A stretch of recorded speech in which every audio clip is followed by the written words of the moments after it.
Hegel.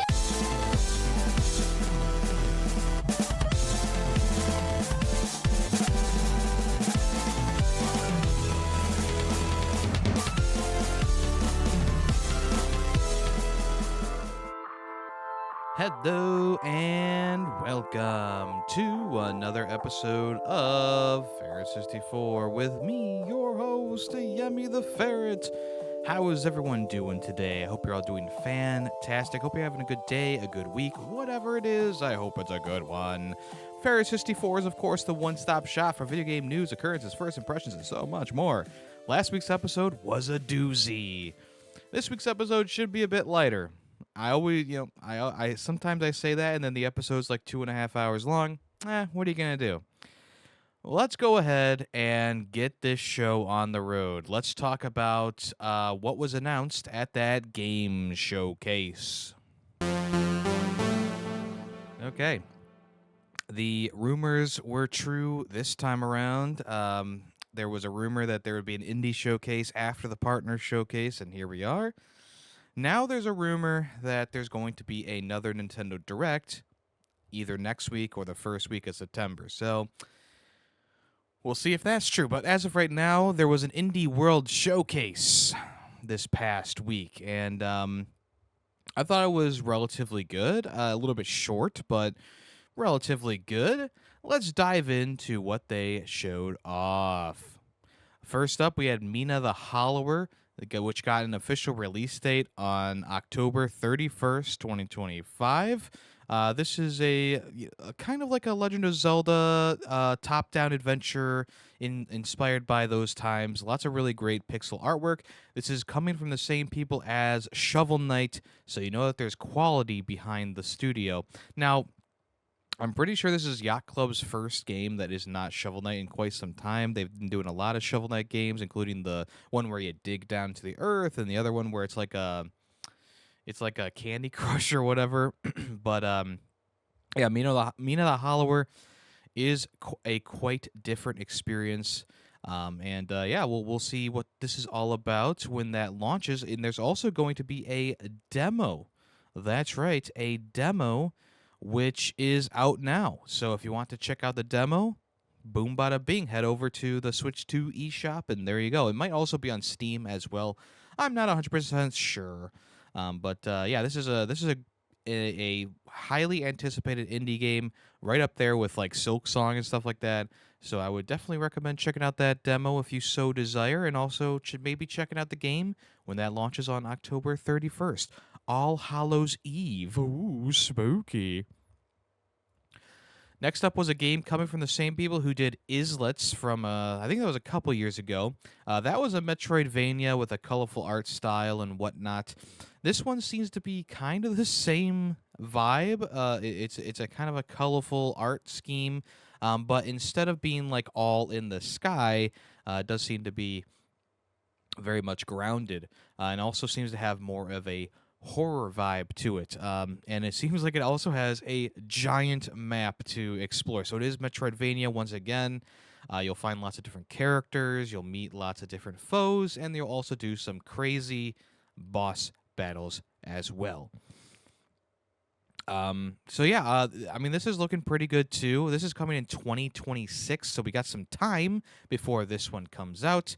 But much like the Metroidvanias that I do enjoy, this one seems to have everything that I'm looking for, with challenging platforming, interesting boss fights, and a fun overworld to explore. So yeah, make sure you check that out. All the trailers are on Nintendo of America's YouTube channel if you want to check them out there. Also, another like horror game is coming out called Neverway. People have been calling this one a cozy horror game, which I guess is a good way to describe it, because you are apparently given, or maybe you go to this farm and you are doing like Stardew Valley type things, but then creepy things start happening out of nowhere, and it's up to you to find out what the heck is going on. In the press release, they said, make friends, fight through horrors, and pay off your debt in Neverway, a nightmarish life sim RPG. This is coming from the I think one of the people who did Celeste's art style is behind this, and you can kind of see that right away as you start up the trailer. It looks very Celeste-like. Obviously, the color's a bit more muted than Celeste, but that is there. And then also, they worked on Towerfall as well, which is a pretty fun looking game. I played that back when it was on PlayStation Plus, like back when the PlayStation first launched.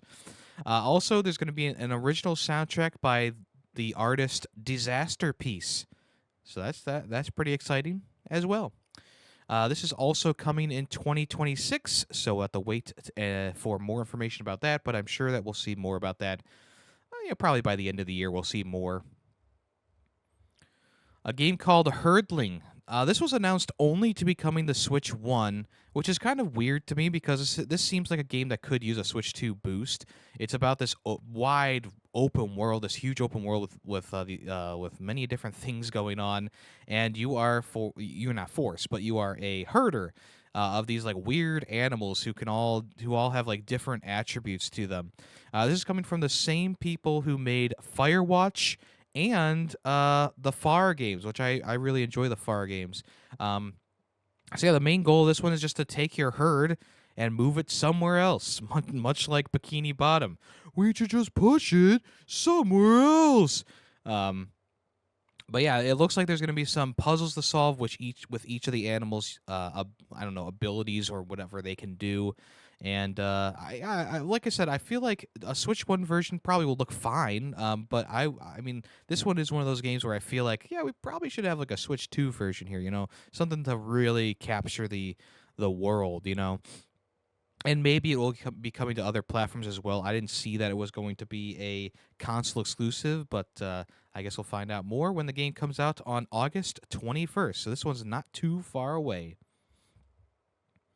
Another game called Is This Seat Taken? Launched the day of the Direct, so it was a bit of a shadow drop there. This is a game where it's a bit of a puzzle game where you choose where someone sits, either on a bus or in a movie theater or et cetera, et cetera.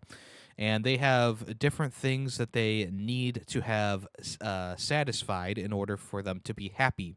So if the person wants to sleep, but there's someone who talks next to them, they'll be unhappy. If there's a person who doesn't want to sit behind someone who's on their phone in the movie theater, they'll be unhappy. Stuff like that. So I've actually played this one, and I will talk about it more in the next section. But as of right now, Is This Seat Taken? Available right now. Little Kitty Big City got a picture perfect update. This is coming in 2025. This will be adding a new part of the city, I'm pretty sure. There will also be new characters to meet, new hats to try on, and a new photo mode as well. You can now customize your kitty. On top of all that, you can now customize your kitty. There will be options for changing the color, the pattern of the cat's spots, the eyes, and much more. So now you can really transform your little kitty into the kitty of your dreams, or model it after the kitty that's in your home or your favorite feline friend. I don't know. There's returning friends as well in the game, and some new characters to meet too. So there you go. They did not say when this is going to release. They just said probably around 2025. So maybe more so towards the winter time. Content warning is coming in 2026. This is coming to both Switch 1 and 2. This is a game that was actually free on Steam when it first released. And I didn't pick it up for whatever reason. Probably because it's a multiplayer, like one of those kind of multiplayer games where you just kind of... it just looked like another Phasmophobia or another Lethal Company or even Repo, I guess. Take a drink. So I wasn't really interested in checking out this content warning game. It does look kind of unique in terms of like these games that I'm talking about, these multiplayer kind of horror games, where you take video footage of the thing. In the trailer, they showed a sentient blender and or mixer, electric mixer, and then you try and get back to your hub to upload the video footage to HorrorTube. and depending on how much time you spent down there and how much footage you got, you'll get like scored, and you'll have more subscribers and more people comment on the video. So it's an interesting concept. The one thing that I would like to see from this one, which has been mentioned by other podcasters and stuff as well, since it does have a Switch 2 version coming, and your characters' faces are just like these little, like, very basic happy face, smiley face things, inside of like a scuba suit almost. I think it would be really cool to have like the camera integration work here, where your face is the one inside the helmet instead of it being just a general, basic smiley face or whatever, right? I feel like that would be so cool. And that way, when you do watch your footage back, because you actually see a live version of the footage that you recorded at the end of the day, and I believe it like cuts out like all the walking and stuff like that. It just kind of makes the action moments, right? So it's one of those things where it would be kind of funny to see like your friend like screaming while he's running away, like actually seeing his face running away. But they didn't show that in the trailer, and I feel like that's maybe a bit of a missed potential. But maybe that's why they're waiting to release it until 2026, which is, I feel like you've missed the mark already with this game by not releasing it on the Switch the same day as the other platforms. But at the same time, we're waiting another year for this game, and I feel like content warning, its cycle in the like Twitch and live streaming space has kind of already come and passed. But maybe this will reinvigorate it. If they do add this camera functionality into it, maybe it'll reinvigorate it. That's what I'm hoping for. But yeah, as of right now, content warning coming 2026 to Switch 1 and 2. A game inspired by Vampire Survivors and other games is coming out soon, called Ball X Pit. This is coming October 15th to the Switch 1 and later in fall for the Switch 2. Essentially what this is, it's a roguelite where you use balls to knock back enemies. So it's kind of like Breakout, except the enemies are sentient and they're moving towards you in a sentient way, I guess. But yeah, you essentially use the balls to just break up these enemies. And obviously, because it's a roguelite, you enhance your character as you go on. You improve your balls. You get different balls. There's a lot of balls. If you love balls, this might be your game. But yeah, the main difference I feel like between this game and something like Vampire Survivors is you actually choose where your shot is going. And in Vampire Survivors, you really don't. I mean, I guess you kind of do, but this one seems to be more hands-on, where you're moving around and stuff like that. I guess I'm getting a bit confused because Vampire Survivors, I used the freaking garlic so much that I didn't really need to aim. Another one that you could liken it to would be like Brotato, which is one that does shoot on its own and stuff like that. So you do actually aim where the balls go. And at the same time, you're also finding materials to upgrade your town and help the people in your town. So there's also a bit of I guess like a Cult of the Lamb vibe there as well, except it's not a cult. But yeah, this is coming October 15th, the Switch 1, and later at a later date for the Switch 2. Looks pretty good. I like the pixel artwork there. The sequel to Ultimate Chicken Horse, called Ultimate Sheep Raccoon, is coming in winter of 2025. If you don't know what Ultimate Chicken Horse was, it's essentially a obstacle course that you would help make and try and either help or kill your friends while they're trying to get to the end of the obstacle course. Usually it was like a one frame kind of thing where maybe the camera panned up a little bit as you went up, but most of the time it was just a single frame kind of level, and you put things into level. This version of the game, Ultimate Sheep Raccoon, is a racetrack. So you add things to the racetrack to either kill or help your friends, like TV that's emitting static, which apparently kills you, or roadblocks or something like that. So in the end, you can stop everyone from achieving the finish line, which is obviously not the right way to play the game. But essentially, you want to try and get yourself to the end, but you want to try and stop the other players from getting there. So you place things on the map, and this is actually going to include 8-player multiplayer, which is going to double the craziness from the first game, which was 4-player.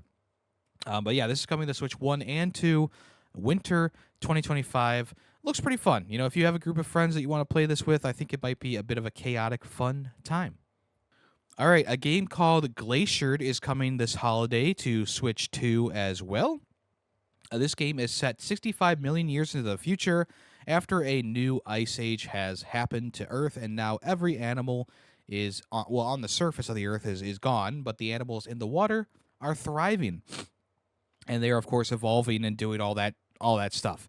Glaciered is a game that I saw showcased on Iron Pineapple's like Souls-like series, where he just plays random Souls-likes. This was a demo, of course, that he played, and that looked pretty good. There's some interesting mechanics inside of there. But essentially, you play as an evolved penguin type creature who can shoot like shards of ice out of its wings, but also there's melee combat in there as well. So it is a bit of a Souls like. It's more of an action adventure game in all honesty, but it is a bit of a Souls like. There are tough enemies in there with some interesting mechanics and dodge moves. Don't forget your dodge move. But it's interesting. This is launching as a console exclusive, which means it's probably coming to the Steam on the same day. So it's not going to be like a total exclusive, but it is a timed console exclusive for the Switch 2, which is pretty cool. So yeah, I mean, I think that's a very interesting game. A lot of times you get games that are on land or they're in space or whatever, and in this case, it's underwater, which could be a interesting way to do things. So yeah, you'll be fighting some pretty crazy animals in this one, and yeah, we'll wait to see more about that when it releases in holiday 2025. Another game called Winter Burrow is coming in winter of 2025 as well. This is like it almost reminds me of that Don't Starve game. It's a kind of like a top-down, hand-drawn style where you play as a little mouse trying to survive the harsh winter and rebuild your burrow. So you go out into the world, you grab items, maybe you hunt animals or whatever, and then you bring them back to your house and you upgrade it and add furniture and stuff to it. It's a bit of a cozy survival game, if you can call it that. I don't know about I don't know how cozy a game can be when there's giant, disgusting spiders and ants in the game, but hey, you know, to each their own. You know, to each their own. So, yeah, Winter Burrow, that's coming winter 2025 to the Switch 1. A game called Undusted Letters from the Past. This is coming October 2025. This is a cozy, heartfelt cleaning game where you return to your childhood home after your mother's passing and you tidy up the long abandoned house while restoring old mementos and fragments of a forgotten past, which helps your memories and the memories of your mother come back together. So you want to leave no item undusted to awaken the long buried memories of the past. So seems like a pretty nice game.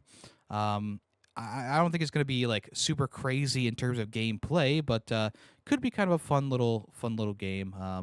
If you want to check that out, like I said, that's coming October 2025. Undusted Letters from the Past. In the sizzle reel, we also got Tiny Bookshop, which launched the same day as the Direct on the Switch 1. This is a game that also released on Steam as well, where you make a mobile bookshop and you kind of customize and sell books in there depending on what your customers want. You also, like I said, can customize your shop as well with all sorts of different doodads and knickknacks. Like I said, that's out now if you want to check that out. Seems like a nice little cozy game. You know, nothing too crazy there. Also, a game called Caves of Quud. This is a science fiction roguelite adventure game where you will chisel through years of civilizations as you survive a deeply simulated world of sentient plants, mutant kindred, and retro-futuristic cataclysms. It's a very basic art style, kind of reminds me of like the Atari days, but of course it's using that style to its advantage, making it a roguelite adventure. So looks kind of fun. I mean, looks kind of cool. I don't know if I'll pick this one up per se, but this is coming winter of 2025. Another game called Strange Antiquities is coming September 17th. This is a antiquities shop, I guess cozy shop simulator. I mean, this one was a bit weird to me. Like the art style didn't look great, but essentially you're trying to help people by giving them like charms and stuff like that to help aid their ails. There was another game that came out that was like this, but it was Lovecraftian. That one was fine, but I didn't really enjoy it. This one looks about the same, where you're just kind of doing the same thing. So yeah, Strange Antiquities, September 17th.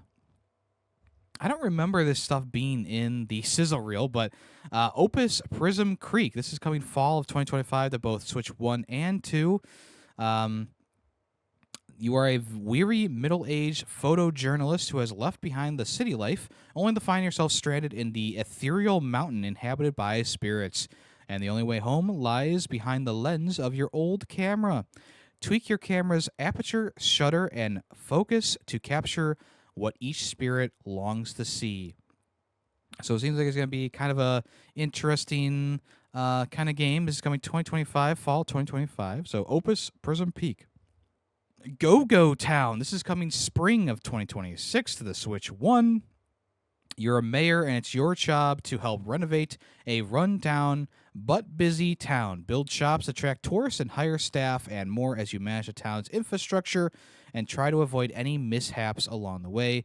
The game kind of reminds me of like those Animal Crossing games a bit, but it's a bit of a larger ranging experience where you're essentially doing the whole town instead of just being like an island or something like that. So Go Go Town, that is coming in 2026. And then finally, at the end of the sizzle reel, yes, we did not get a one more thing. UFO 50 is actually shadow dropped the same day as this direct as well. This is a collection of 50 single player and multiplayer games that span a variety of genres. This came out last year, and it was a pretty big hit in the gaming community. Lots of different gameplay styles, lots of different games in there. Just it's a bit overwhelming. If you've played the game, you know it's a bit overwhelming to see all these different like games to play, and a lot of them are long games. They're long experiences. They're full blown like Metroidvanias, or they're full blown platformers or whatever. So this game, the price tag is like 20 something bucks, and it's definitely worth the price tag because you get so much content in there. And if I remember, they wanted to mirror like a console launch. Like this is the console launch for this system, and these are all the games that launched day one on that console, and they do a good job of that. So UFO 50 is available right now on the Switch 1 if you want to check that out. And yeah, that was the Nintendo Indie Direct. I thought that it was fun. I mean, the only thing is like, yeah, it was a bit short. Like that's the main thing. I think I feel like these indie directs are usually like 30 or so minutes long, and this one was like 15, and I just felt like there wasn't much shown off. Even though there was a lot of fun things shown off, a lot of good things shown off, it just felt like it was a bit short. There was no one more thing at the end. It was just a sizzle reel, which was a bit. It wasn't like disappointing, but it was a bit like, wow, okay, no one more thing, no whatever. So at the end of the day, I think I'm going to give this Indie World Showcase like a C+, a B-. It was fun, but it just didn't have a lot of substance to it. But if you liked anything you heard about, or you want to check out the Indie Direct yourself and check out some of these games, I think there's a good amount of indie games coming that are interesting that you may like.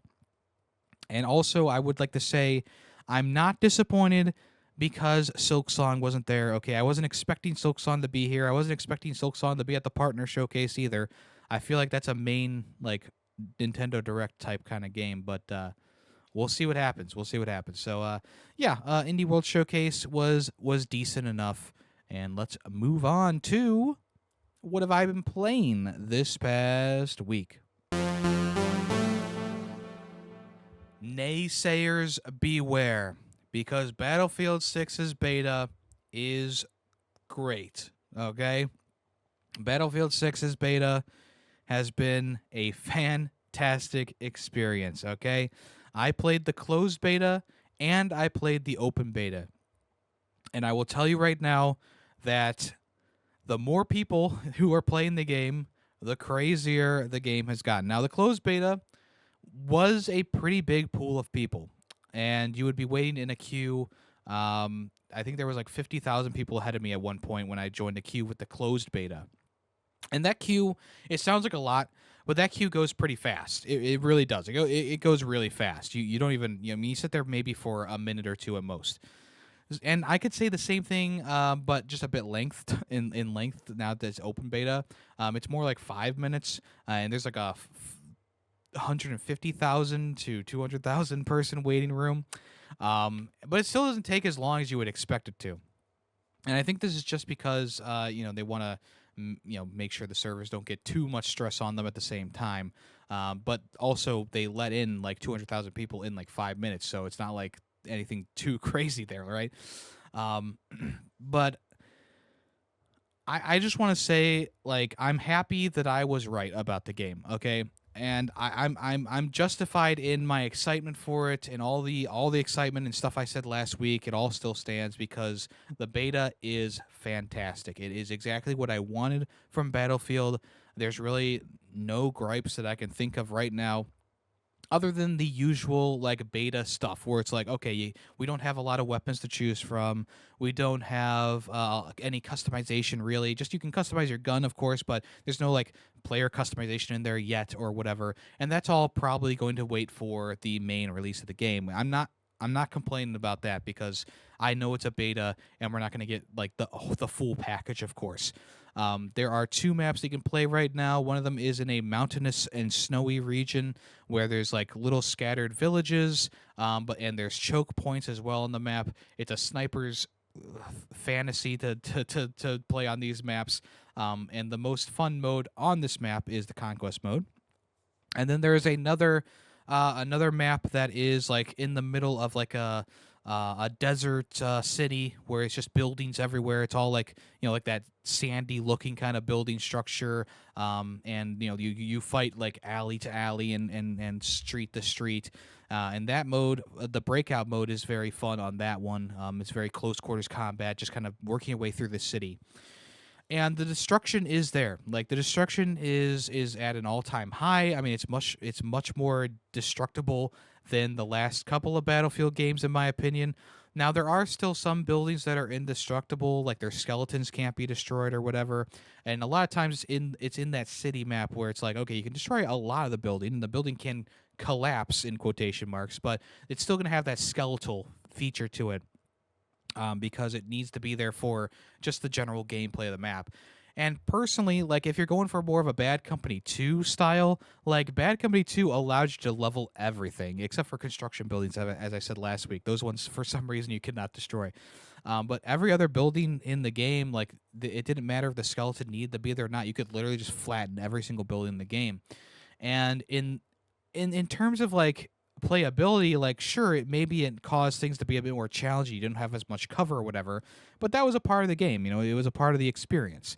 And in Battlefield 6, I feel like, okay, I understand that you can't make every single building completely destructible. Like there's going to be buildings that are out of bounds that you can't destroy. There's going to be skeletal features of these buildings that you don't want to be destroyed fully because it'll ruin some of the game flow. I get it. I'm not like super pissed off about that. And the destruction is there. You can collapse buildings, get triple kills, with people being inside them. Like there are ways to do that. And it really showcases that it's building destructibility in the mountain map because all those buildings are destructible completely 100% without any skeletal remains inside them. The city one that I was talking about inside that's in like the middle of the desert town. That one, a lot of the buildings cannot be destroyed fully, and most of them have indestructible parts to them. But like I said before, it's mostly because it kind of would ruin the game flow if you could destroy a line of buildings and just walk straight through them and push forward with like tanks in the middle of the map. Which I understand why they wouldn't want that to happen. So the one thing, the main difference between this game and 2042 from the last couple of years is the fact that you can't like call in your own vehicles anymore, which was a big thing from 2042. You could call in like the hover ship, or you can call in a tank once you got enough points. And in this game, it goes back to the Battlefield 4 formula where it's like, okay, the tanks spawn after they get destroyed, or they spawn when you start the match. And right now, it seems to be one tank per side plus one like light vehicle, like a Jeep or a BTR. And then there's also a helicopter And you can also call in jets to rain down fire from above if you have the specific class. There's also a AA gun tank that you can get if you capture one of the bases at the mountainous region. That one is more of like the battlefield experience that you might want to have, like that, like it's just a big grand area. It's got a lot of different vehicles, a lot of different avenues to attack from. The city one that I've been talking about, that one's a bit more condensed. It's only like one tank per team. If you're playing Breakthrough, sometimes one team will have a tank, the other team won't have a tank. A lot of times it's like a BTR type vehicle, which is a more light tank as well, just to kind of even things up a little bit, because in Breakthrough, the attackers have a limited number of tickets and the defenders have unlimited. So there's some ways to even that out, of course. The graphics look amazing. The audio design is great. The game feels good. I really am enjoying how the game feels. It's just good to get a different first-person shooter in the mix. I've been playing Call of Duty Black Ops 6 since last year, and I'm gonna be honest. I'm burnt out on it. The latest season just dropped, and I haven't played the game since they did the American Dad thing. I'm pretty sure. I got the skin that I wanted from the season pass. It was like the scuba diver suit. That was like the last thing I wanted in the season pass, and I said, okay, I guess I'll come back to this eventually. And I never came back to it because the Battlefield 6 stuff was coming out, and I was so excited about that, and I didn't want to waste my time playing Call of Duty. And I definitely don't want to waste my time playing Call of Duty right now, seeing as the beta only lasts this weekend. And next weekend. It's coming next weekend as well. But I want to maximize my time with it. I've already reached the maximum level you can get in the game, which is level 20. So I unlocked all the weapons you can use and whatnot. So I'm just kind of shuffling things around at this point, trying to play as every class, get all these little challenges done for the beta. There's challenges like repair X amount of damage on vehicles for a free charm. There's mark or spot X amount of enemies with the recon class for a new outfit for that character. It's kind of like he's got like a ghost mask on. He's got the ghillie suit on, which also shows good restraint on the side of the developers, where it's like, okay, it's not like I'm getting like a super colorful like rainbow, fucking ghillie suit that has like stars and stripes all over it or whatever. Like no. It's a green ghillie suit with a skull mask, like a ghost skull mask or a skeleton mask. And that looks cool. And I like that. I like the more grounded approach, because in Call of Duty, you would get the fucking like unicorn skin that shoots farts everywhere, like I'm so over that shit. Like, I'm so over like Beavis and Butthead and American Dad and whatever being in that game. Like, Call of Duty, you lost me. You lost me really hardcore. Like the Beavis and Butthead stuff, I was kind of like, okay, like, all right, it's just one thing, But then they have all these other skins. They have all these other things going into the game, and I'm just like, all right, this is just really starting to annoy me a lot. And Battlefield 6 is taking a more grounded approach by having these skins that I've seen so far being very much militaristic and very much like worth like getting, because the regular ghillie suit, the regular ghillie suit is like a tan color. So having a green ghillie suit might blend you in with the environment a little bit better, get off a pot shot here and there. But yeah, those challenges, I think I have 2 more of them left. One is spotting enemies with the recon class, and the other one is getting close range kills with the assault class. I've been trying to stay away from the assault class because that seems to be the one that people are kind of going towards. Obviously, the guns have the quickest kill time, but also has like a grenade launcher with it, and there's like an adrenaline shot to help boost your health as well. So, that class seems to be the close quarters expert. You also get like a shotgun as a secondary. And I will say the shotgun seems kind of seems a bit too long range in my opinion. Much like with Battlefield 4, you could like kit that thing out to be long range. But in Battlefield 6, it just really packs a punch, I will say, which I guess it should, because it is a shotgun and it's close quarters expert. But I've been killed by the shotgun from down a hallway, which kind of made me scratch my head a bit. So hopefully they'll adjust some things in there to make that a bit more fair. But yeah, the assault class seems to be the one that a lot of people are kind of leaning towards, Personally, I've been switching between the engineer and the support class when I feel like I need to be either or. I like the submachine guns, but I've actually been using carbines on my engineer class. It's just it's one of those things where it's like the submachine guns are fun, like they're fine, but the amount of bullets it takes to kill someone can be between life and death right there. So I've been using the carbines because some of them have a bit higher rate of fire, some of them have a bit more damage than the SMGs, but I still enjoyed using the SMGs. I used them for 3 out of the 4 days with the beta, so it's not like I was like vehemently against the SMGs or whatever. But yeah, I've been using the carbines with that from now on. And then the support class is I forgot to talk about the engineer. So the engineer has an RPG, and he has the repair torch, of course. You can also equip a stinger to your equipment as well to take out helicopters, which is pretty cool too. They also have a landmine mine type thing as well for tanks when they drive by, which is can be effective if they're not paying attention, but they do get marked on the map if you have a sniper who's spotting things, so sometimes they can be a bit not worth it. But for the most part, engineer class, great. They improved it a lot because now you have 5 RPGs, which is more than enough to take out a tank if you get kind of lucky or whatever. I feel like that evens things out a bit because back in the day and even in the last game, you would get 3 RPG shots, which would take maybe half the health of the tank down, or mostly most of the tank's health down. So I feel like having an RPG, like 5 of them, that just really evens things out. Gives you an extra shot in there if you need to. I also had a lot of fun with the engineer class because it can give you some really great battlefield moments. One of the things that happened to me, which I posted on my YouTube VODs channel, my Yemmy the Fair VODs channel, is a moment where a Jeep, one of those like all-terrain Jeeps were like driving past me, and they were pretty much they were in the distance, like driving up at an angle, and I was like, I pulled out my RPG and lined it up and shot it, and I got a double kill off of the Jeep there. There's also another time where I was using the grenade launcher with another Jeep, and I shot the guy off of the turn with the grenade launcher. I thought that was kind of a fun little moment too. The support class. This is a versatile class. It can revive people really quickly with the D-pads.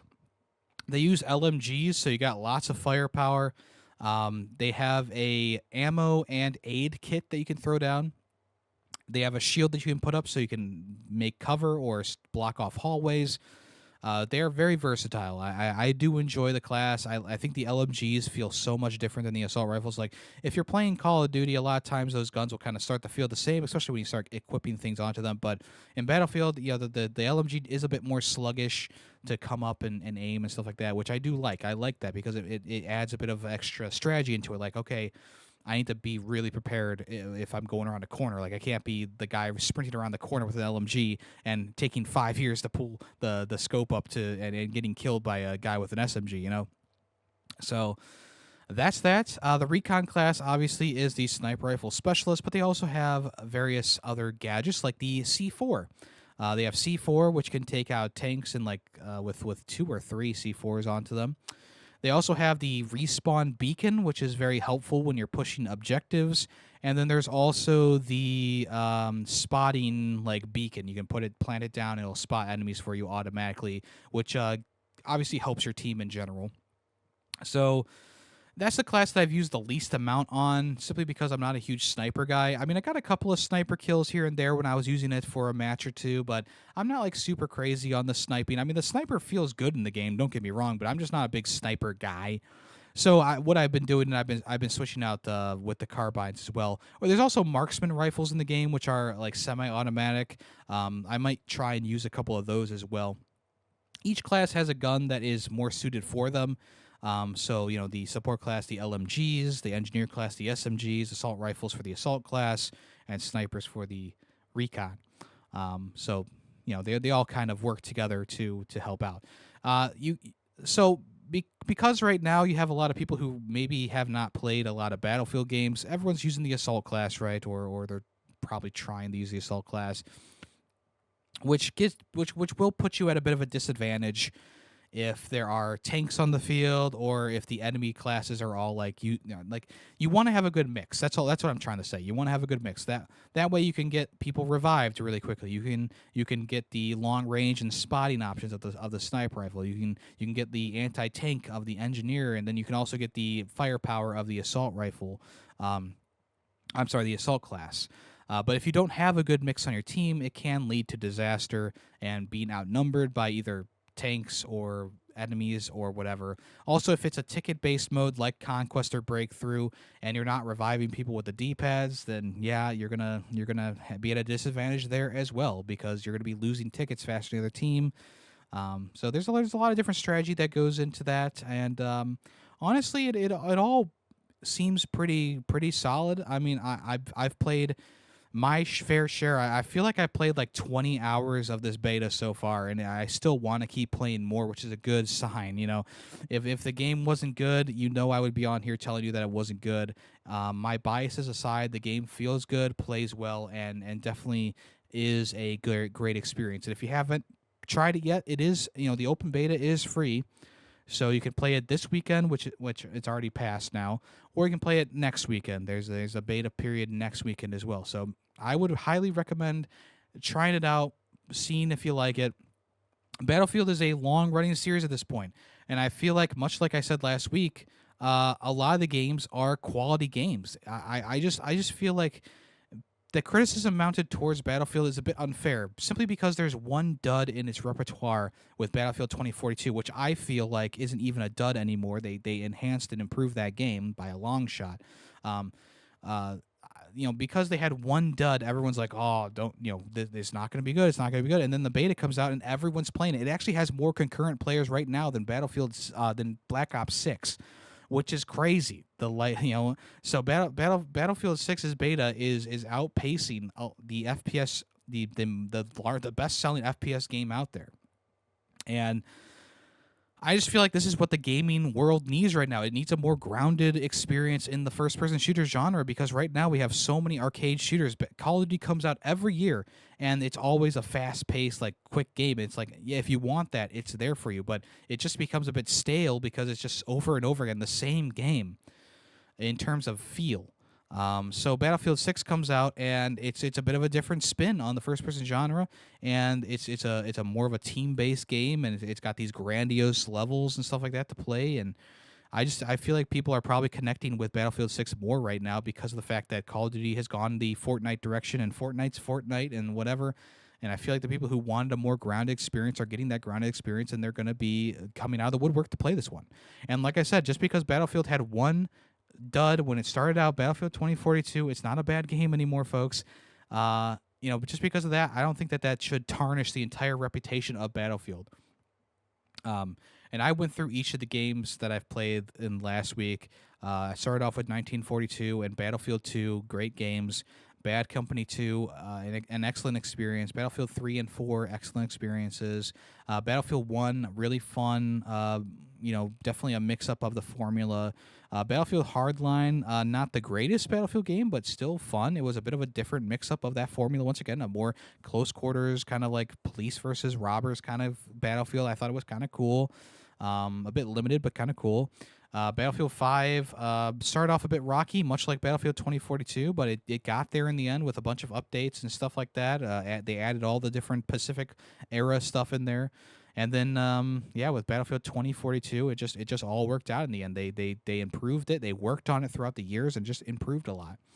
And there was also 2442, or 2542, which was the multiplayer-only super sci-fi futuristic game. And that one that one's one that'll live in my heart forever.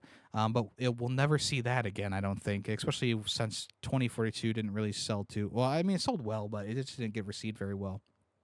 So yeah, call me a simp for Battlefield if you want, but if you look back on the track record of Battlefield, it's not really that rocky of a track record. Like, you could say Call of Duty had a lot of duds in its lifetime so far.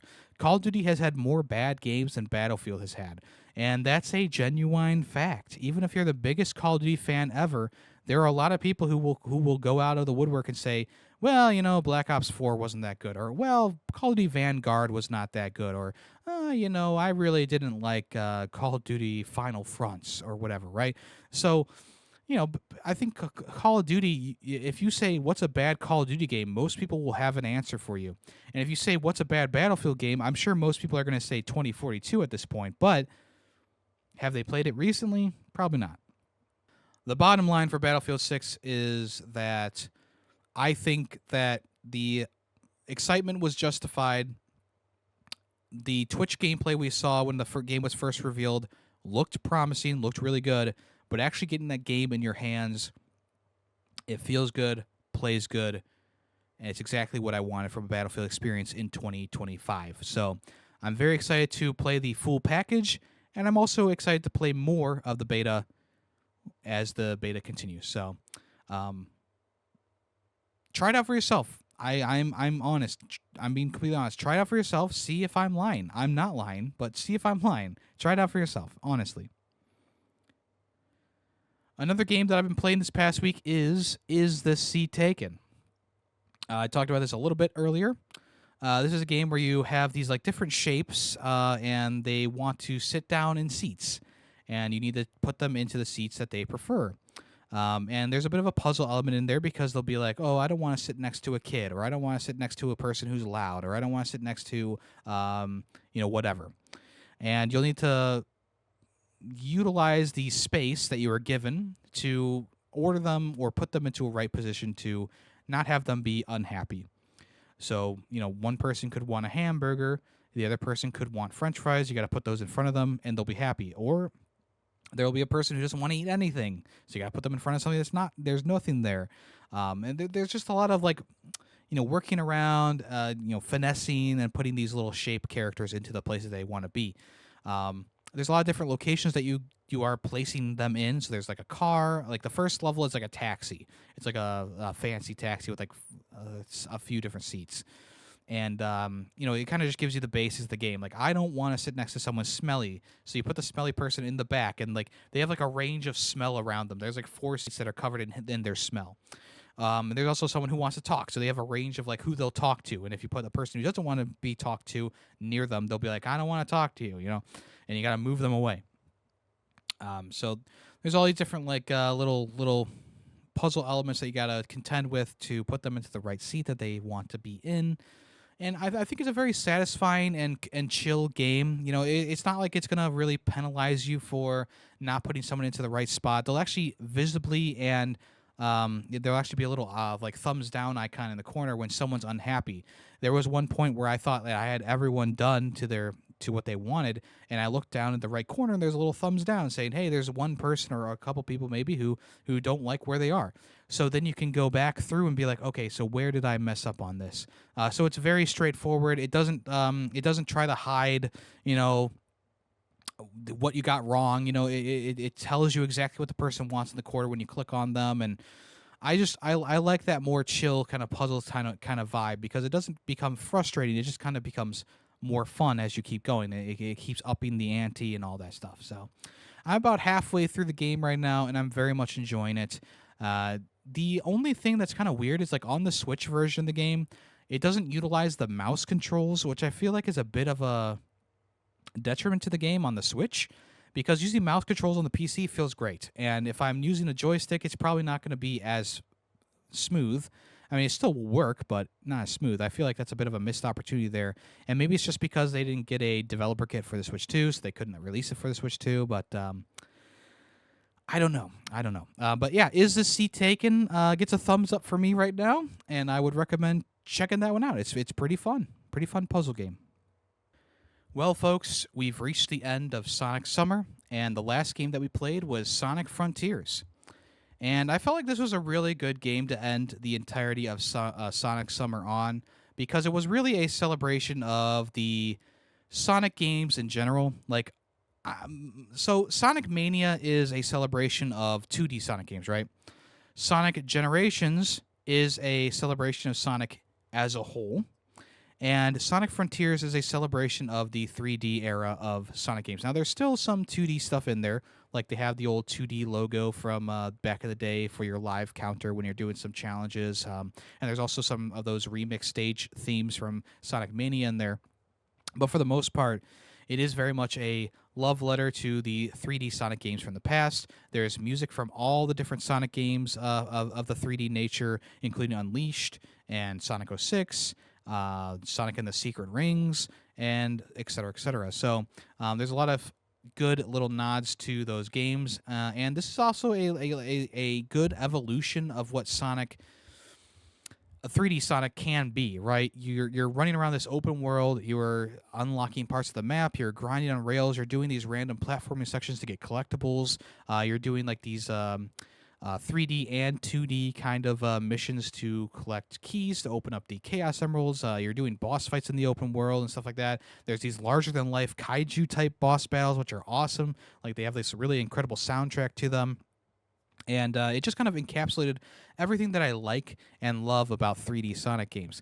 It does still have a little bit of that jankiness that you come to know from 3D Sonic games, but in general, I think Sonic Frontiers is definitely worth playing. It's an excellent little collectathon, 3D open world kind of game. Is there way too much to collect, much like with Mario Odyssey? Yes, I think there's way too many of those like not keys, like little um they're like wrenches and hearts and stuff. They're for whatever character you're trying to save at the time. And there's way more than you'll ever need. Like I had like 240 something for this one area, and I didn't need even half of those for the stuff that I was doing. So they definitely put way more than they needed to put in there, which I think does hamper the performance of the game as well, because there's a lot of pop-in, which was the most egregious thing in the game, I think. I mean, I was playing the PS5 version. You can load up a PS5 version of the game, and the pop-in was still there. It was pretty egregious. And there's times where you're like flying through the air, and like all of a sudden a platform will just appear in front of you, right? And it's not like super detrimental to the experience. It's just kind of annoying, right?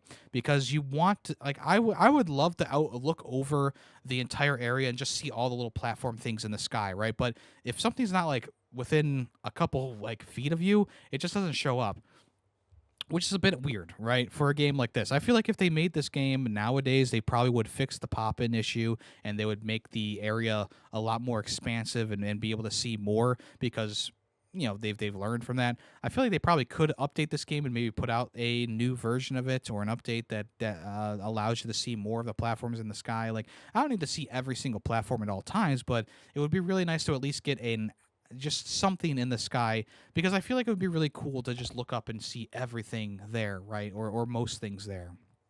But I understand, it probably was going to take a lot more work to do that than what they had time for. It's probably all that crunch and stuff like that. Let's get to more of the positives. I think the story's great in the game. Helping out your friends in this like digital kind of trap or whatever. And then Eggman's like AI robot is kind of against you, but you're trying to like get them over to your side. And there's all these like kaiju battles and stuff like that you fight as well. I love the little boss, like the mini boss fights on the map. I thought those were designed really, really great around Sonic's moveset. I loved all the little platforming doodads in the level as well. Like you grind rail, bouncing things, doing rail jumps and stuff like that. Like there was just so much in there. And on top of all that, which also includes the collectible section, there's like these little Coco characters that you collect all around, and they upgrade your ring capacity and your speed. And then there's these hearts and eggs that you get, which upgrade your defense and your attack, your power. So it all works together to make a smooth experience, all things considered. I very much enjoyed the game. I thought that it was just such a fun open world adventure game. Like, is it going to be everyone's cup of tea? Obviously not. And there are some things that I do have my gripes with the game. But for the most part, it is an all around great Sonic experience. I gave it an A tier. I thought it was fun. I thought it was fantastic, and it was also a perfect way to end out our Sonic Summer event. Let's go ahead and move on to what's in the news. Okay, Xbox has officially stopped development on Contraband, which is a first-party developed game that was announced at a showcase in 2021. This game, it's funny because I actually talked about this game last week or 2 weeks ago. I was like, yeah, what the heck happened to that Contraband game? You know, we're doing all these studio layoffs. What happened to that one? Well, now we know that they have stopped active development on the game. Now, does this mean that the game has been canceled? No, but it does mean that the game has been shelved, and we'll see what happens, right? In a update from Avalanche Studios, they put out a post and said, an update on Contraband. Over the past several years, Avalanche Studios Group and Xbox Game Studios Publishing have collaborated on Contraband. Active development has now been stopped while we evaluate the project's future. We're thankful for the excitement we've seen from the community since we announced, and we'll give an update on what's next as soon as we can. I think the main problem is that even though the idea of the game was solid, they didn't show any gameplay. They didn't really even show a concept for the game. Did they talk about it a little bit? Yeah, it's supposed to be like a fictional 1970s type world where you're smuggling stuff in and out of a country, right? Which sounds like a fun experience. Sounds like it could be kind of cool, especially if it's like a GTA inspired kind of thing. But for the most part, they didn't show anything about this game. If you go through the trailer for it that they showed off at E3 2021, is literally just like a box with with the name of the game inside of it. That's all they showed, and it's like, well, I mean, how am I supposed to get super excited about this game when you really didn't show anything about it? One, and two, we haven't heard about it since 2021. Yeah, I don't know. I hope that down the road this game does get released because I think it's an interesting concept, but I wouldn't hold my breath. I feel like this is going to be shelved, and then Xbox is going to just forget about it, or maybe if Avalanche Studio goes off on its own, they'll re-up the game's development. I don't know. We'll have to wait and see. Next up, Sony is now controlling Bungie a bit more than they were expecting. Now, if you don't recall, when Bungie was acquired by Sony, there was a stipulation, a clause, as you will, in their contract that said that Bungie will stay an independent studio just under the banner of Sony. Well, and now it seems like that has changed because now Bungie will be fully integrated into Sony, and it looks like they're like Sony's going to control and own Bungie as a whole. They're now a PlayStation studio, and it's probably because the studio has a bunch of weird things in its recent history. Most recently, all the stolen artwork or patterns from that other artist. So yeah, it seems like maybe Sony stepped up and said, "Hey, we're just going to take this over." So now Marathon and Destiny 2 are fully underneath the Sony banner. It's not just a Bungie project. In a clarification, the CFO of Sony said, in the long term, if you can see this as an ongoing process, the direction for Bungie is to become part of PlayStation Studios. But now the freedom is getting lighter, and it's become more of a part of PlayStation Studios, and integration is proceeding.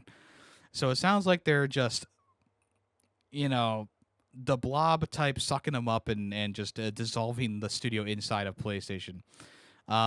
Bungie is the one that Sony has been looking to for this like live service stuff, and like, don't get me wrong, Destiny 2 is obviously a very successful live service game, but in like the past year or two, they have not really I don't really hear anything positive coming out of the Destiny community. Like maybe there was one update or one release that like people enjoyed, but for the most part, I've heard bad thing after bad thing, and like I talked about this back when they canceled the Last of Us live service game, like the survival battle royale type game, where it's like, okay, you had the Bungie guy go in there and say, nope, this is bad, cancel it, but it's like, why are you deferring to the company that like is in the red essentially? Like, why are you deferring to this live service studio that has been losing its players because of all the poor updates it's done to Destiny? I don't know.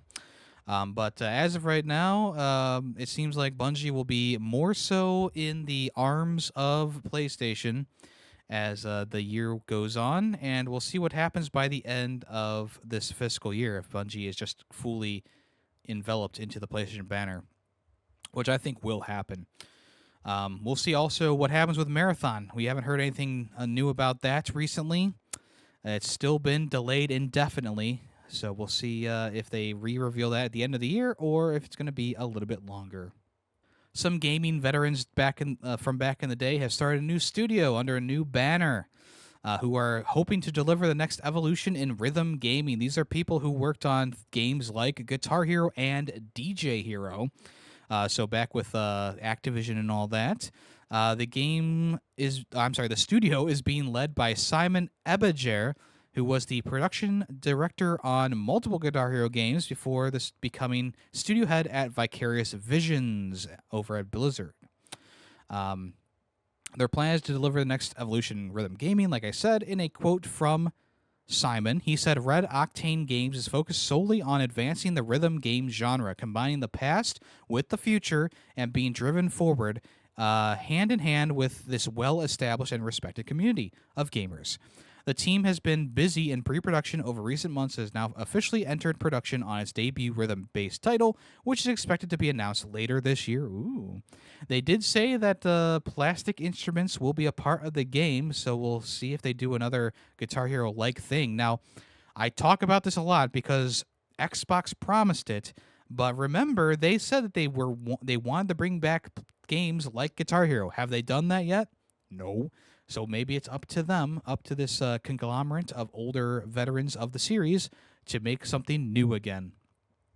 But we will see. We shall see. Right now, the biggest game in the rhythm genre is, of course, Fortnite Festival, which is pretty popular. I mean, there's been a couple of guitar releases for this mode. There was that recent like Gibson guitar looking thing. There was also the one that I bought back a couple years ago now. Yeah, we haven't had like a true like Guitar Hero or Rock Band type experience in quite a while, probably since like 2014, 2015, something like that. So we shall see where this goes, and I'm very excited to see what they announce. I'm guessing the Game Awards. That's what I'm guessing right now. I bet Jeff Keighley's in their ear right now going, hey, you want to reveal that at the Game Awards, right? Yeah, they probably will. They probably will. Finally, for the news today, Pokemon TCG Pocket has finally updated the art for the interactive Ho-Oh and Lugia cards. These are the EX cards in the game that you like go into the picture. You go into the picture and it kind of like does a, I don't know, like this interactive like slideshow or whatever. You know, there's this little like zoom around inside the artwork. If you don't recall, the artwork that they originally used was stolen, and it was not genuine artwork from the studio. They've since then, I mean, pretty much from the day that the update released, they took down the artwork and they replaced it with like a filler artwork, like just a temporary artwork message. And now they finally updated that to something new. So TCG, I feel like they took this in the right direction by immediately taking it down once it was known to them that the artwork was stolen. They came out and admitted fault. They said, hey, this wasn't the allowed artwork. We don't know how this got through, right? We should never have approved this artwork. It was discovered, post-production when the update had already come out. But they did immediately, once they figured this out, put a temporary placeholder in there, and then they investigated further inside their team as to how and why it happened. Apparently, they were using this, fan-made drawing of both Lugia and Ho-Oh as like a template, like, hey, this is what we kind of want to go for type thing. But somehow, in the process, the artwork was used for the cards, which of course you don't want to do because it's someone else's work. It's someone else's copyrighted work. So, yeah. So the new artwork is fine. Like, I don't know, it's not like super crazy in my opinion. It's fine. I think it looks okay. Yeah, hopefully this doesn't happen in the future because that would be pretty weak, pretty annoying. At least they took full they took full guilt over it. They said, hey, we were the ones who fucked up. Our team fucked up. We want to rectify this, and they did at the end of the day. They did. So I will say that that's one shiny example of a good thing that the Pokemon Company has done recently. is they took fault for it. They took fault for it, which is good. You know, a lot of companies will be like, you know, they'll dance around it, or they won't take the entire blame for it. But Pokemon Company, they did. I respect that. I respect that. So there you go. All right, let's go ahead and move on to what's coming soon.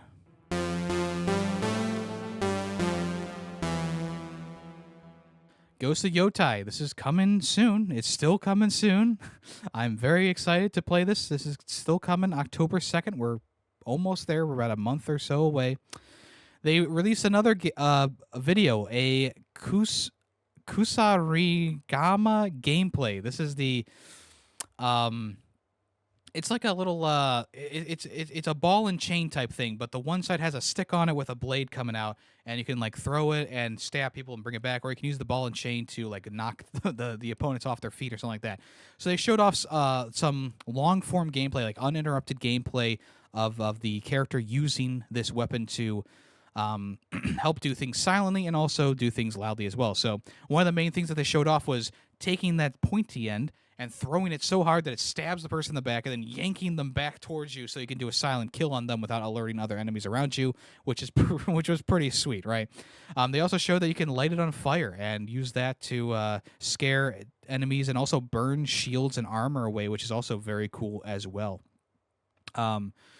So yeah, I think this like weapon is going to be kind of cool, kind of a fun little thing to do. Now, obviously, we've had this weapon in other games, like from various Team Ninja games, like Neo and stuff like that. But you know, seeing it in this context and this fleshed out, you know, pretty cool indeed. So yeah, the Ghost of Yotai still coming October 2nd. If you want to check out that gameplay, it was released as of recording this yesterday on the PlayStation YouTube channel. It looks really good. Let me tell you that. Speaking of ninjas, Ninja Gaiden 4 had a new trailer, and it's actually a release date trailer. Ooh, they showed off some story elements as well. You know, obviously it's a Ninja Gaiden game, so there's a larger than life story going on with all these like techno babble and stuff like that. But they showed off some gameplay too, the classic hacking slash gameplay that you come to know and love. They showed off both of the characters, Ryu and I forget what the other character's name is right now, but they showed Ryu and the other character in there, and they both seem to have a unique fighting style. And then, yeah, they just showed off some bosses. There's like this shark with a ghost inside of it, which is kind of crazy. And they also showed off the additions of the game as well. So the deluxe edition will have 50,000 bonus ninja coins, extra life elixir times 5, divine life elixir times 3, incense of rebirth times 1, crimson blood pellets times 2, Senjin war brew times 2, Congo iron brew times 2. There's also some alternate outfits that you'll be getting and weapon skins as well, along with some unique skins for your weapons too. If you pre-order the game, you'll get a unique pre-order bonus as well of a skin for the new character. The game is officially coming October 21st, and yes, it will be coming to all platforms, including PlayStation, not Switch, though, not Switch, but it will be coming to PlayStation and Steam as well. It will be releasing on Xbox Game Pass Day 1 as well, too. They also highlighted, they also highlighted that the game will run at 120 FPS in frame rate mode on the Xbox Series X and PlayStation 5, which is pretty cool. Any other modes is going to be at 60 FPS with 120 hertz. So, yeah, I mean, the game's looking impressive. If you like the old school hack and slash kind of style, this might be for you. A lot of people compare this game to modern day Dark Souls, but harder, which I'm inclined to believe because Ninja Gaiden Black was, or Ninja Gaiden 2 Black was pretty tough. All right, Metal Gear Solid Delta. The game is coming soon. It's coming, August 28th. They revealed that the multiplayer mode called Fox Hunt will launch later in the year in fall of 2025. This mode will pit a team of hunters against a team of hiders who will use the environment and their ghillie suits or their interactive suits to camouflage in the environment and try and survive the other players who are hunting them. So it's kind of like a prop hunt type thing, I guess you could say, without the props in there. Sure. The mode seems to be pretty cool. I like the idea here, especially for a Metal Gear Solid type multiplayer mode. I think that's going to be kind of a fun little thing to do. I do wish that it was coming out the same day as the game's launch, but maybe it needs a little bit more time in the oven. But the base game is ready to go. I would also like to see more of the Ape Escape mode and the Bomberman mode in there. I think that would be cool to see some more trailers about that. I believe those modes are going to be available day one, along with the campaign. So there will be a good amount of content day one, but the multiplayer mode is going to take a little bit longer. So yeah, that'll arrive in fall or autumn of 2025. NHL 26, EA Sports NHL 26 is coming soon. This is coming the 12th of September.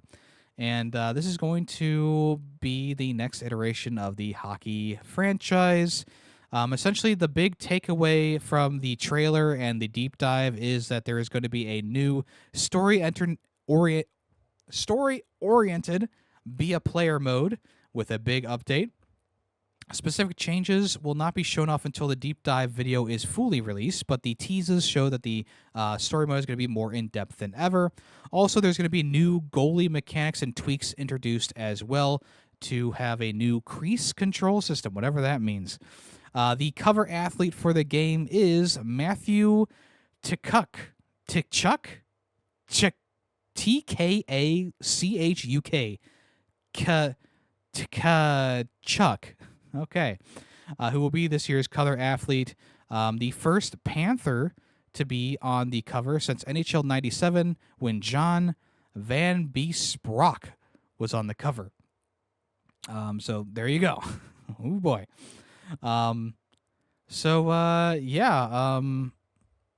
If you're a fan of the NHL series, this one is just another iteration of that with some tweaks to it.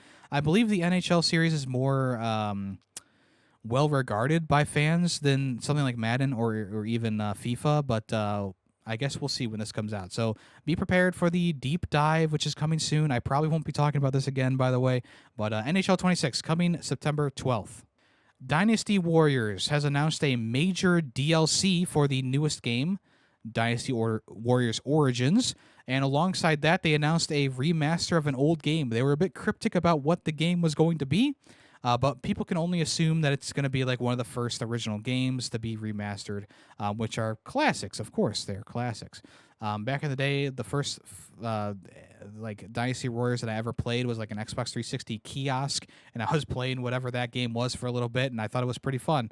Never got around to buying it or playing it because I didn't really know what the game was. But it would be interesting. I guess it would be interesting to see which game they decide to re-release with a remaster. I'm guessing it's going to be one of the original games, but it could be one of those Xbox 360 games too. I don't know. But yeah, so the new DLC is in development right now. This was the big announcement for the 25th anniversary. We'll see what that is in the near future. I'm sure they'll announce that or show that off relatively soon. I feel like they've probably been working on it for a little while now. Mortal Kombat Legacy Collection has added a couple more games to the list of games included, but they during an Evo interview by IGN, head of production Stephen Frost revealed, "Don't hold your breath for PS2 games. It doesn't seem like the PS2 games are going to be in there, but they are planning on packing in as many of the older games and original games as they can. There is no confirmation if these spin-offs are going to be included in the game, like Special Forces and the Sub-Zero Mythologies game. But as of right now, Mortal Kombat Trilogy was announced to be a part of the games as well. So that's good, along with a couple others. So let's go through the entire list now. So we have Mortal Kombat 1, 2, and 3. Which released on the various different platforms there. You're going to be getting every single version of those games, including Game Boy and Game Gear versions. Mortal Kombat Trilogy, which released on the PS1. Mortal Kombat 4 from 1997, which released on arcades. Mortal Kombat Advance from 2001, which was on the Game Boy Advance. Mortal Kombat Deadly Alliance, the Game Boy Advance version of that. And then Mortal Kombat Tournament Edition on the Game Boy Advance as well. So because Deadly Alliance is the Game Boy Advance version, that is why people are saying, like, don't hold your breath for the PS2 versions. That seems like there's going to be a separate collection for that, or maybe not a collection at all. It's hard to say. It would be cool to see like every single one of the older games on this, including the Game Boy games, which is pretty cool indeed. But we'll have to wait and see more of that. The game is available to pre-order now from both limited run games and from like places like Best Buy and Amazon, if you want to check that out. Also, as General Kenobi pointed out in my stream a while back, the games on GOG, pretty much all the original games that are in this collection that are on there, were on sale for like $2 in total, which is a pretty good deal. I don't know if that deal is still going on right now, but maybe keep an eye open for that if you're not willing to spend the money on the collection. Maybe just buying them separately on GOG might be worth it for you. Also, speaking of physical games, Chronos: The New Dawn, the only official physical copy of the game, will be on PlayStation 5. That is right. Even the Switch 2 version will not be a full game. It is a key card on Switch 2. So, this is, of course, a pretty big thing for collectors out there. That tells you that this game is going to be a bit of a sought-after game once it's all said and done, after production has stopped on the game. So that is a Yemmy tip. If you're planning on getting Chronos: The New Dawn, probably get it physically on the PS5 because it may retain some value as it goes on. Now, of course, as I like to say, don't purchase games with the intent of selling them at a higher price because a lot of times it doesn't work out like that. But for a game like this that is getting such a limited release, the only physical, full-on physical edition of the game being on PlayStation, it's probably going to be one of those games that does go up in price in the end. At the end of the day. Like I said, there's going to be a game key card for the Switch version, and the Xbox version will be digital only.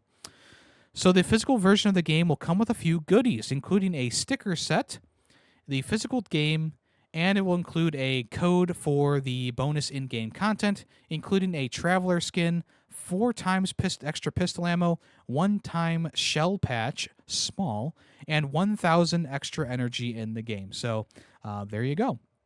If you want to check out Chronos: The New Dawn, you can pre-order it now from various websites like Best Buy and Amazon, or online if you want to. The physical and digital version will be $60 a piece, which is a pretty, not a bad price at all.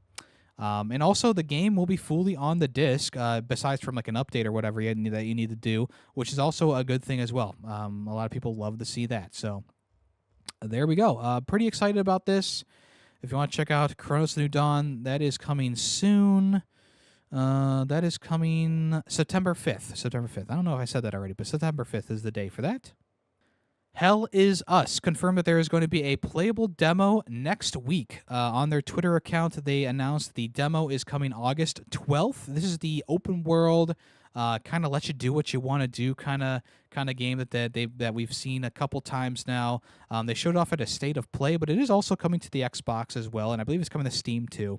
But essentially, this is like a third-person action game where you take out like these weird spiral monster type things, and the game has a bit of the open world is very much like, okay, you need to solve these mysteries yourself. We're not going to really hold your hand through any of this stuff. So it seems like it's going to be a pretty hardcore kind of game. Maybe something that not everyone's going to enjoy. It definitely seems to have its player base in mind.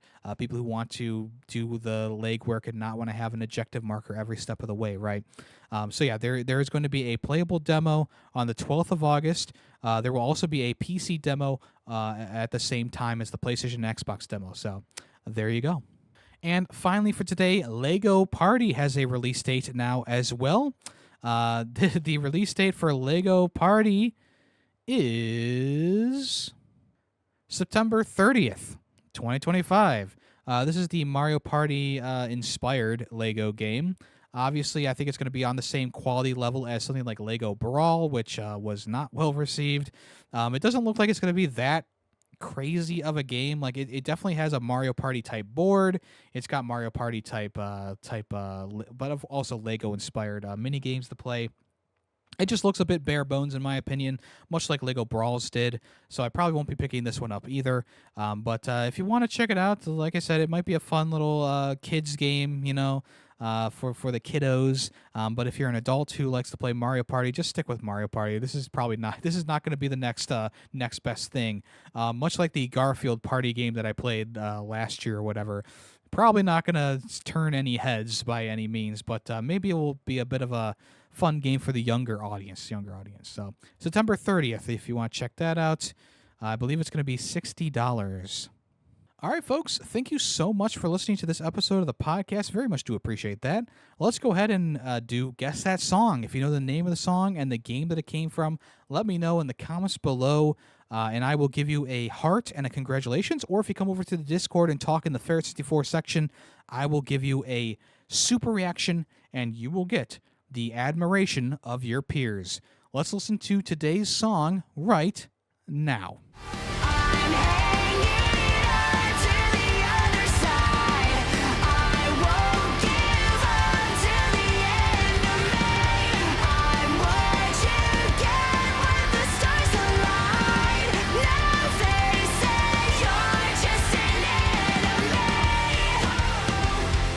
All right, like I said, if you know the name of the song and the game that it came from, let me know in the comments or on the Discord. Link down below. If you want to check out anything that I do, it's all at Yemmy the Ferret, Twitch, Twitter, Blue Sky, etc. Usually live streams on Monday, Tuesday, Thursday, and Saturday. We are past Sonic Summer, and right now we are playing BioShock Infinite, and we'll be switching out with a different game on Monday. Tune in to find out what game it is. Also, I run another podcast called Film Freaks with a Z. We talk about movies. The most recent episode is about The Breakfast Club from 1985. Those episodes release bi-weekly. Also, Fubar Ferret still in full effect. Every month, those episodes are coming out. The most recent episode is a doozy. If you want to check that out, that came out at the beginning of the month. Also, the Ferret Football channel is back, and I am reviewing or recapping Browns games, Cleveland Browns games. The latest iteration of that is available now. It's a bit different, so maybe check that out if you haven't checked that out yet. I feel like it's pretty good, but let me know what you think. Like I said, everything else is all at Yemmy the Ferret if you want to check me out. I know I do a lot of content. I apologize. I'm just a big content kind of guy. You might call me a bit of a content extraordinaire, maybe. I don't know. Maybe no one said that yet, but maybe someone will. But yeah, I appreciate everyone who checks out anything that I do. Obviously, Ferret 64, the streaming, these are my two biggest things right now, and I put the most work into them. But I appreciate views on anything else as well. Film Freaks has been a long-running series. That's been going for about 4 or 5 years now, too, so that's kind of crazy to think about. And then my other projects are just fun things that I like to do. So I appreciate all the support. And I appreciate you for listening and or watching on YouTube or Spotify, Apple Podcasts, etc. I am Yemmy the Ferret. This has been another episode of Ferret 64. I'll talk at you next week. So long. The Ferret 64 podcast is owned and edited by Yemmy the Ferret. Small sound clips used throughout the podcast were made by Yemmy the Ferret. The song in the intro and outro is Nightshade by Adhesive Wombat. The Ferret 64 logo was made by Player2P2. News sources include PushSquare.com, NintendoLife.com, and PureXbox.com. All opinions, video game related, are my own. Thank you for listening.